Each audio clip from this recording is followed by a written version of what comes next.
Pride of Madeira is finally in full bloom. You can see just a little bit of the flower left unbloomed, but most of it has joined the show.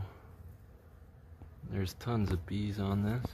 It's probably one of the ones I've seen more bees attracted to.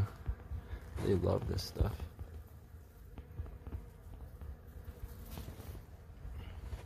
You can see here this plant puts out dozens of these gigantic flowers, and there'll be dozens of bees on just one flower. Well, one stalk, because there's really thousands of flowers on just one of these little branches. It smells really soapy and wonderful here.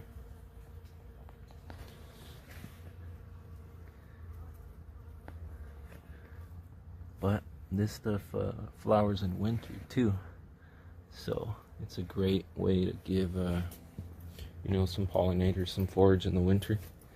I've been starting to try to think, now that I want to raise bees, you know, what can grow in the winter, because that's when their forage is, you know, lower. But yeah, these are drought tolerant, low maintenance, and you can just prop a branch off and propagate them easy.